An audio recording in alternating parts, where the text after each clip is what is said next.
சில பேர் கடவுள்கிட்டயே விழுந்துருவாங்க. மனம் உருகுதல் ஒரு விஷயம் இருக்கு. மனம் உருகி நான் பாடின சித்தர் பாடலா இருக்கட்டும், அம்மன் பாட்டா இருக்கட்டும், ஐயப்பன் பாட்டா, எந்த சாமி பாட்டா இருக்கட்டும், கிறிஸ்டினா கூட இருக்கட்டும், மனம் உருகி நீங்க கடவுள்கிட்ட ஒரு விஷயம் கேட்குறீங்க. ஒரு நாள் கேட்குறீங்க, 2 நாள் கேட்குறீங்க, 4 நாள் உருகுறீங்க, 5வது நாள் உங்க மனம் செம்மை அடையணுமா வேண்டாமா? லைஃப் லாங் அந்த கடவுள்கிட்ட நான் முட்டி போட்டு மண்டியிட்டு அழுதுகிட்டே தான் இருக்க போறேன் அப்படின்னா எப்போ உங்க லைஃப் செம்மை அடையும்? அப்ப அந்த ஒரு செகண்ட் கொஞ்சம் என் மனசு ரொம்ப பாரமா இருக்கு, இந்த செகண்ட் நான் கொஞ்சம் அழுது தீர்த்தா என் நார்மல் ஆயிடும் சொல்றாங்களே நிறைய பேர். அழுதுருங்க, தீர்த்துருங்க. 1 நாள் ஓகே, 2 நாள் ஓகே, 4 நாள் ஓகே. லைஃப் லாங் நீங்க அழுக அழுக அழுக என்ன ஆக போகுது? கிளாரிட்டி கிடைக்காது. ஒரு செகண்ட் ஓகே, இந்த பிரச்சனையே நம்ம அழுது தீர்த்துட்டோம், நெக்ஸ்ட் வரப்போற பிரச்சனை வரவிடாம பாத்துக்கிறது எப்படின்னு ஒரு ஐடியா கிடைக்கும். பிரச்சனையை எப்படி வரவிடாம பாத்துக்கிறது பிளஸ் ரெமெடி என்ன, இப்ப ஃபேஸ் பண்ணிட்டு இருக்க ஒரு பிரச்சனைக்கு ஒரு ரெமெடி என்ன போடணும்ல. அந்த மைண்ட் நிறைய பேர் உருகுறாங்க, அம்மன் கிட்ட உருகுறாங்க. எல்லாத்தையும் சந்திரன் கர்மா உருகுறாங்க, எமோஷனலி அட்டாச்சு. அந்த அவங்கள பார்த்து நிறைய அம்மனை நிறைய கும்பிடுவாங்க. ஆனா ஒருத்தர் கூட தெய்வத்தை எதுக்கு கும்பிடுறோம், பிரபஞ்சம் கிட்ட என்ன கேட்குறோம்னு தெரியாம தான் கேட்குறாங்க. பசங்களுக்காக, மற்றவங்களுக்காக, எல்லாருக்காக ஓடுறீங்க, தனக்காக. நான் என்ன சொல்றேன், ஒரு காலத்துல மற்றவங்களுக்காக வாழ்ந்துட்டே இருந்தேன். நான் வாழும்போது எனக்குன்னு ஒரு எப்படி சொல்றேன், எனக்குன்னு ஒரு உருவம், சுமினா இப்படிதான் அவளோட கேரக்டர் அப்படி சொல்லிட்டு எதுவுமே இல்லாம நான் மறைச்சு வச்சுட்டு மற்றவங்களுக்கு கரெக்டா இருந்தேன். ஒரு கட்டத்துல என்ன நான் படிக்க ஆரம்பிச்சேன். ஓகே, எனக்குள்ள இப்படி ஒரு விஷயம் இருக்கு, என்னோட கேரக்டர் இதுதான். ஆனா எனக்குன்னு ஒரு அங்கீகாரம். வாழ ஆசைப்படும் போது மட்டும்தான் கரெக்டான விஷயம் நம்ம தேடுவோம், நமக்கு எது தேவை, நமக்கு எது தேவையில்லை அப்படின்னு. ஆனா வாழ விருப்பம் இல்லாத அளவுக்கு சில பேர் ஏன்டா வாழ்றோம், எதுக்கு வாழ்றோம் மனநிலை சில பேருக்கு இருக்கு பாருங்க. அவங்களுக்கு கரெக்டான விஷயம் கோர்வை பார்க்க தெரியாது. ஒத்துக்கிறீங்களா? கோர்வையே பார்க்க தெரியாது. கடவுள் நமக்கு ஒண்ணு கொடுத்துருப்பாங்க, ஓகே இதுக்காக தான் கொடுத்தாரா அப்படின்னு கூட யோசிக்க தெரியாது. நேத்து ஒருத்தர் ஒரு 3 மாசம் கன்சீவ் ஆயிருக்கலாம், 4வது மாசம் அந்த குழந்தை கலைஞ்சிருக்கலாம். அப்புறமேட்டு என்ன நினைப்பாங்க, போச்சே போச்சே போச்சே அப்படின்னு நினைப்பாங்க. ஆனா அது போனதுக்கு ஒரு ரீசன் இருக்கும். அது எப்ப தெரியுமா புரியும்? குழந்தெல்லாம் வளர்ந்ததுக்கு அப்புறம் ஓகே, ஃபர்ஸ்ட் அந்த பேபி வந்தா இப்படி ஒரு பேபி நமக்கு கிடைச்சிருக்காதுல்ல, அப்ப அந்த கோர்வையை பார்க்கணும் அப்படி சொல்லிட்டு அந்த கடவுளை கடிச்சு கொட்டுவாங்க, மற்றவங்களை இது பண்ணுவாங்க, மற்றவங்களை டம்மி பண்ணி அவங்களே மொத்தமா டம்மி பண்ணிப்பாங்க. அமைதி ஓகே, சர்வ அமைதி ஓகே. ஆனா அந்த அமைதிக்குள்ள நமக்கு எது வேணும் வேண்டான்ற ஒரு அமைதி கிளாரிட்டி நமக்கு கிடைக்கணும்ல.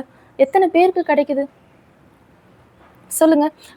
நீங்க யாராவது ஒரு சித்தர் மாதிரி இல்லைன்னா ஒரு அமானுஷம் சம்பந்தப்பட்ட விஷயம் நீங்க எல்லாரும் ஃபேஸ் பண்ணிருப்பீங்க. அதுல யாராவது ஒருத்தர் லைஃபே சேஞ்ச் பண்ணுச்சுன்னு யாராவது இருக்கீங்களா? சொல்றீங்களா? ஸ்கூல் படிக்கும்போது படிக்க மாட்டேன், ஃபீல் ஆகிடுவேன். அந்த மாதிரி தான் எங்கள் தாத்தா இருக்காரு, இறந்துட்டாரு. அவர் வந்து இன்னும் ஒரு குருநாதர்கிட்ட சிஷியனாக இருந்தால் அவரோட கடைசி காலத்தை அவர் கூட இருந்து எல்லா வேலையும் பார்த்துருக்காரு. அது என் ஃபேமிலியில் பெருசாக யாருக்கும் தெரியாது, என் ஃபேமிலிக்கு தெரியும், வெளியில் யாருக்கும் தெரியாது. சின்ன வயசாக இருக்கும்போது எனக்கும் தெரியாது சொல்லலை. அவர் இறந்து அவருக்கு ஜீவசமாதி மாதிரி வச்சுருக்காங்க. அவரை எங்கள் தாத்தாவும் இறந்துட்டாரு. ஒரு 2 தலைமுறை ஆயிடுச்சு, வேற யாரும் பூஜை வச்சுட்டு இருக்காங்க. திடீர்னு ஒரு காலகட்டத்துக்கு அப்புறம் அங்கே பூஜை வைக்கிறதுக்கு ஆள் இல்லைன்னு சொல்லிட்டு, ஆக்சுவலாக எங்கள் அம்மா அப்பா இருந்ததெல்லாம் சென்னை, நான் இருந்தது வேற ஊர், எங்கள் தாத்தா ஊர். இன்சிடென்டெல்லாம் நீ தான் இனிமேல் பண்ணணும் அப்படின்னு சொல்லிட்டு பண்ண வச்சாங்க. அதுக்கப்புறம் வந்து அது வரைக்கும் வந்து ஒன்றுமே தெரியாமல் உனக்கு எதுவும் புரியாமல் இருந்தால் ஒரு அந்த பூஜை வச்ச கொஞ்சம் காலத்துக்கு அப்புறம் நிறைய விஷயங்கள் என்ன அறியாமே நான் படிக்காமே எனக்குள்ள வர்ற மாதிரி ஒரு ஃபீல். எங்கேயும் போய் பெருசாக எதுவும் படிக்கலை, எதுவும் தெரியல. ஸ்கூலில் சொல்லிக் கொடுக்குற சப்ஜெக்ட் வந்து நான் எழுதி படிக்காமல் எனக்கு மைண்டில் நிறைய ரீட் ஆக ஆரம்பிச்சது. வெளியில் பழகிற விதம் அது எல்லாமே வந்து பெருசாக நான் யார்கிட்டையும் எக்ஸ்போஸ் பண்ணி பேசி விளையாண்டு இது பண்ணதெல்லாம் கிடையாது. ஆனால் அப்படி இருந்திருந்தா என்ன நாலேஜ் கிடைக்குமோ அந்த நாலேஜ் வந்து எனக்கு அந்த இடத்துக்குள்ளே கிடைச்ச மாதிரி ஒரு ஃபீல் இருந்துகிட்டே இருந்துச்சு. ஆஃப்டர் நான் அங்கேருந்து ஊர்லேருந்து ஷிஃப்ட் ஆகிங்க சென்னைக்கு வந்ததுக்கப்புறம் தேடல்கள் இன்னும் ஜாஸ்தியாகிடுச்சு. சாரோட ஃபஸ்ட்டு வீடியோ அந்த ஜோசியம் படிக்கணும்னு ஒரு இன்ட்ரெஸ்ட்டை படிக்க ஆரம்பித்தேன். அப்போ தான் எங்கள் ஃபேமிலியை பற்றி படிக்க ஆரம்பித்தேன். நமக்கு ஏன் இது நடக்குதுன்னு சொல்லிட்டு எங்கள் ஃபேமிலியில் எங்கள் அப்பா அம்மாட்ட கேட்கும்போது அவங்க தாத்தா அந்த மாதிரி தான் ஜோசியம், அவர் மாதிரியே நீ சுற்றுற அப்படின்னாங்க. அப்போ தான் தெரிஞ்சுக்கோ இவர் இதெல்லாம் பண்ணுறாரான்னு சொல்லிட்டு. அதெல்லாம் எப்போ தெரியுமா, அவர் ஜோசியம் படிச்சிருக்காரு, நானும் படித்தேன். அவர் மருத்துவம் பண்ணியிருக்காரு, நானும் அக்குபஞ்சர் படிச்சிருக்கேன். அவர் இந்த மாதிரி சைக்காலஜி ரிலேட்டடாக ஏதோ சர்ச் பண்ணி ஏதோ பண்ணிட்டு இருக்காரு. எனக்கு அது சம்பந்தமான இது என்னது, இது ஏன் நம்ம பண்றோம் அப்படிங்கிற ஒரு உள்ளுணர்வு ஓடிக்கிட்டே இருந்துச்சு. அப்போ என்னோட தேடலுக்கு என்னவோ அதே மாதிரி சார் பேசணுன்னா ஓ கரெக்ட் நம்ம இதுதான் பண்ணிட்டு இருக்கோம், இது தெரியாம பண்ணிட்டு இருக்கோம்னு சொல்லிட்டு தான் அந்த பாதையில் வர ஆரம்பிச்சு. அதுக்கப்புறம் தான் ரிவர்ஸ்ல பின்னாடி போய் பார்க்கும்போது பார்த்தா அவங்க எல்லாமே இதுதான் பண்ணியிருக்காங்க. ஒரு குருனா அவர் வந்து எங்க தாத்தாக்கு அதெல்லாம் சொல்லி கொடுத்துருக்காரு. அவர் ஒரு சில விஷயங்கள் எழுதி வச்சிருக்காரு. ஒரே ஒரு சின்ன துண்டு பேப்பர் எழுதி வச்சிருக்காரு. இத்தனை வருஷமா நான் என்ன தேடி என்ன படிச்சனோ அது ஒரே ஒரு பேப்பர்ல எழுதி வச்சிருக்காரு அவர். அப்பதான் தெரிஞ்சது இதுதான் இவ்வளவு நாளா ஊருக்குள்ள தேடிட்டு இருந்தேன் அப்படின்னு சொல்லிட்டு பார்த்தா எங்க வீட்டிலேயே இருந்திருக்காரு. அப்ப அதோட கனெக்டிவிட்டி வரும்போது தான் என் கூட படிச்சு என்னோட ஃபர்ஸ்ட் ரேங்க் கனெக்டிவிட்டி வந்துச்சுங்களா இல்ல நீங்க அதை யோசிச்சு எடுத்தீங்களா? இல்ல வந்து கனெக்டிவிட்டி என்ன அறியாம எனக்குள்ள இருக்குது. அதை நான் உணரும் போது தான் எனக்கு தெரிஞ்சது ஓ இதனாலதான் சொல்லிட்டு பேக்ல போய் பார்த்து ஓகே அவங்களுக்கு இருக்க கனெக்ஷன் நமக்கும் அதே மாதிரி வருது, அவங்க என்ன விட்டாங்களோ அதை நம்ம கண்டினியூ பண்றோம். அவங்க லைஃப்ல என்னென்ன நடந்திருக்கோ கிட்டத்தட்ட அப்படியே என் லைஃப்ல அது வந்து அப்படியே கண்டினியூ. அதை நீங்க மேட்ச் பண்ணி பாக்குறீங்க. ஒரு காலகட்டத்துல அவரோட இளமை காலத்துல எப்படி இருந்தாரு, அவர் வயசானதுக்கு எப்படி இருந்தாரு, கல்யாணம் குழந்தை எல்லாம் எப்படி இருந்தாரோ என்னோட ஒரு காலகட்டத்திலையும் அதோட தொடர்பு கொஞ்சம் கொஞ்சமா எக்ஸாக்டா நடக்கலைனாலும் சில விஷயங்கள் அப்படியே கண்டினியூ ஆகுறத பாக்குறேன். எப்படி அவருக்கு ஒரு காலகட்டத்தில் குருநாதரோட இது கிடைச்சி அவர் லைஃப்பை லீட் பண்ணி போனாரோ அதே மாதிரி எனக்கு ஒரு காலகட்டத்தில் எனக்கு அது சம்பந்தமான விஷயம் நடக்கும்போது யாராவது ஒருத்தர் வருவாங்க, சம்மந்தமே இருக்காது, திடீர்னு வருவாங்க, அவங்க கூட இருந்து இது பண்ணுப்பா இப்படிதான் பண்ணணும்னு சொல்லிட்டு கைட் பண்ணிட்டு அந்த நேரத்தை காணாம போயிடுவாங்க. அதுக்கப்புறம் அது ஏன் சொன்னாங்க எது சொன்னாங்க நீங்க முதல்ல சொன்னதான் எனக்கு தெரியாது ஏன் அவங்க சொன்னாங்கன்னு. எனக்கு அந்த விஷயம் நடக்கும் போது தான் தெரியும் இது யாரோ சொல்லியிருக்காங்களே நமக்கு ஏற்கனவே அப்படின்னு சொல்லிட்டு சரி அவங்க சொன்னதை கேட்போம்னு கேட்கும்போது ஓரளவு பர்ஃபெக்டாக நடக்கிற மாதிரியான ஃபீல் இருக்கும். ஒவ்வொரு காலகட்டத்திலையும் அந்த இதை நான் தேடும் போதெல்லாம் எதுக்கு தேடுறோன்னே தெரியாது. ஆனால் யாராவது ஒருத்தர் வந்து இதுதான் அப்படின்னு சொல்லிட்டு காமிச்சு கொடுத்துட்டு போகிற மாதிரி இருக்கும். ரிவர்ஸில் போய் பார்த்தா இது எங்கள் வீட்டில் இதெல்லாம் சொல்லும் போது சொல்லாமல் உங்கள் தாத்தா அப்படி தான் இருந்தார் அப்படிமா எப்படி இருந்தாருன்னு ஒரு விஷயமா கேட்கும்போது ஒன்று ஒன்றா சொன்னாங்க. அப்போதான் தெரியுது ஓகே இதெல்லாம் நம்ம பண்ணியிருக்கோம், இதெல்லாம் தொடர்புல வருது. நான் நினச்சிக்கிட்டு தான் எனக்கு சம்மந்தமே இல்லாமல் நம்ம ஒரு வேலை டிஃப்ரெண்டான வழியில் போயிட்டு இருக்கோமோ, எல்லாரும் ஒரு பக்கம் ஃபோனை நோண்டிட்டு இருக்காங்க, நம்ம சும்மா புக்கு படிச்சுட்டு இருக்கோமோன்ட்டு அப்போதான் தெரியுது இல்லை இது கனெக்டிவிட்டியில் வருது அப்படின்னு சொல்லி கேட்கறதுனால. ஏன்னா நிறைய பேர் வந்து கரெக்டான ஒரு ஸ்ட்ரக்சர் சொன்ன தெரியுமா, ஒரு மேப்புன்னு வச்சுக்கோங்களேன், ஒரு துண்டு நமக்கு கிடைக்கும், 2 துண்டு கிடைக்கும், மிச்ச துண்டெல்லாம் நம்ம கலெக்ட் பண்ணி ஃபைனலாக நமக்கு ஒன்று கிடைக்கும் பாருங்க. இதுதான் விஷயமா, இது தெரியாம தான் ஓடிட்டு இருந்தோமா? நிறைய பேர் லைஃபா அவருக்கு மாதிரி நடந்திருக்கும். என்ன நடக்கலாம், சில பேருக்கு அது நடக்கலாம். ஆனா இந்த கோர்வை அவர் பார்த்தாரு பாருங்க, அந்த கோர்வை இங்க யாருமே பாக்குறது இல்லை. இதனால நடந்துச்சு, அவர் விட்ட விஷயத்த நம்ம தொடர்ந்தோம், இதை நம்ம தேடுறோம், ஏன் தேடுறோம், எதுக்கு தேடுறோம்னு அவர் நோட்டீஸ் பண்றாரு பாருங்க. அந்த விஷயம் கரெக்டான பக்குவ நிலை தான் நான் சொல்லுவேன். ஆனா ஒரு சில ஏன் நடக்குதுன்னே தெரியாம சொன்னாங்க, செஞ்சேன், அதை பண்ண சொன்னாங்க, இதை பண்ண அப்படின்னு பிளைண்டா போறவங்க தான் ஜாஸ்தி. என்னைக்கு ஒருத்தவங்க லைஃப்ல நடக்கிற விஷயத்தை எல்லாத்தையும் ரியல் லைஃபோட கனெக்ட் பண்ணி எல்லாத்தையும் வைக்கிறாங்களோ அவங்களால ஒரு பிக்சர் கொண்டு வர முடியும், ஃபைனலா ஒரு அவுட்புட் மக்களுக்கு சூப்பரா கொடுக்க முடியும், அவங்க லைஃபை அழகா வழி நடத்த முடியும். கடவுள், யூனிவர்ஸ், கிறிஸ்டினா இருக்கலாம், முஸ்லீமா இருக்கலாம், யார் எந்த மதமாவது இருக்கட்டும், ஒரே விஷயம் யூனிவர்ஸ் மட்டும்தான். அதை எல்லாரும் இருக்கிறாங்க நம்புறீங்களா? கண்டிப்பா இருக்கிறாங்க. ஏதாவது ஒரு ரூபத்துல உங்களுக்கு கைட் பண்ணிக்கிட்டே இருப்பாங்க. நல்ல உங்களுக்கு சோதனை வரும். ஆனா அந்த சோதனைக்கு பின்னாடி ஒரு விஷயம் வந்து இதுக்குதான் நம்ம அவஸ்தப்பட்டோமா நமக்கு ஒரு கிளாரிட்டி கிடைக்கு தெரியுமா? ஆனா நல்லவங்களுக்கு வந்து டக்குன்னு நிறைய விஷயம் நடக்கும். இது ரஜினி படத்துல சொல்ற மாதிரிதான், கடவுள் நல்லவங்களை சோதிப்பாரு, கைவிட மாட்டாரு, படால்னு விட்டுருவாரு. மேனிஃபெஸ்டேஷன் கெட்டவங்க பண்றாங்க சொன்னல, கரெக்டா மேப் போடுவாங்க, ஸ்கெட்ச் போடுவாங்க, பேங்க்ல இருந்து கொள்ளை அடிக்கிற மாதிரி ஒரு விஷயத்த பக்காவா பண்ணுவாங்க, பண்ணிட்டு ஜெயிச்சிட்டோண்டான்னு சொல்லிட்டு என்ஜாய் பண்ணுவாங்க, பார்ட்டி என்ஜாய் பண்ணுவாங்க. அந்த ஒரு செகண்ட் நம்ம ஜெயிச்சிட்டோன்னு ஒரு கெத்துல திரியிறாங்க பாரு, அந்த செகண்ட் தான் உங்களுக்கு செக்கே விடும், அடி மேலே ஒண்ணா விடும். அது வரைக்கும் அவங்க கரெக்டா பிளானிங்னு ஒண்ணு இருக்கிற வரைக்கும் அவங்க ஜெயிச்சுக்கிட்டே வருவாங்க.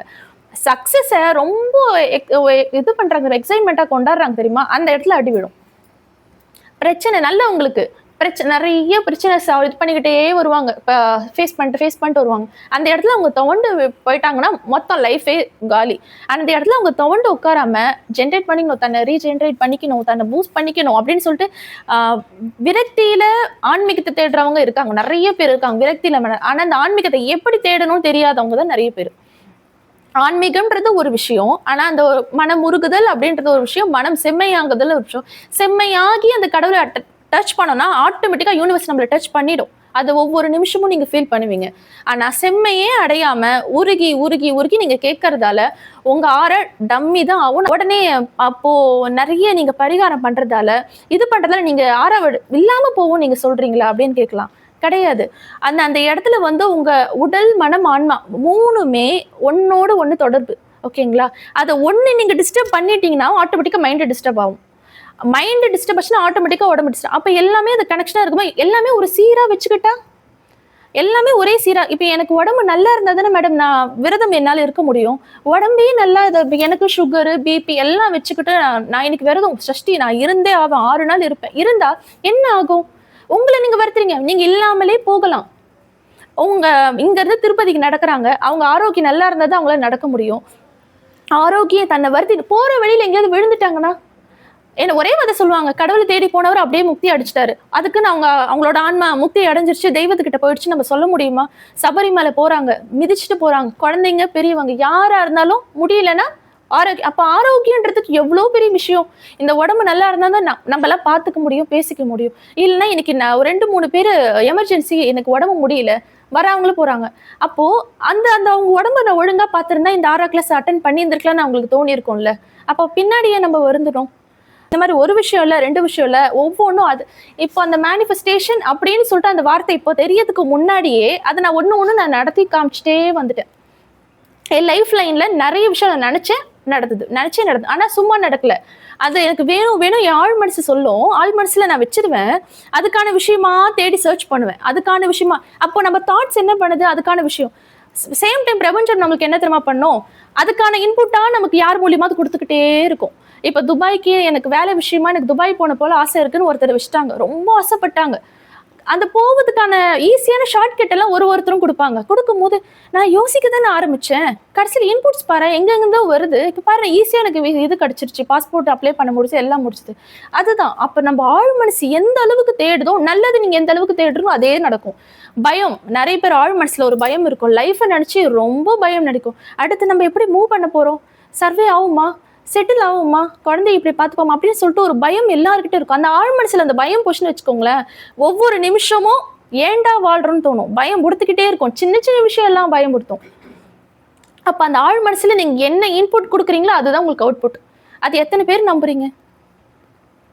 நீங்க மேடம் ஏதோ ஒரு ஸ்ட்ரெஸ்ல இருக்கா மாதிரியே இருக்கீங்க. நீங்க சொல்றதுனா நான் வந்து நிறைய கனெக்ட் பண்றேன். இது எவ்வளவு வாட்டி நானும் இந்த மாதிரி யோசிச்சு முடியுமா முடியாது அப்புறம் ஒவ்வொரு வாட்டி முடியும் நினைச்சு எப்படிலாம் நம்ம மாத்திட்டு போய் இவரு கூட இருந்து சொல்லிட்டே இருப்பேன். முடியும் மாறு நிறைய நெகட்டிவா தான் இருப்பேன் நான். ஓகே. அப்புறம் தான் நான் நிறைய மாத்திட்டு இருக்கேன்.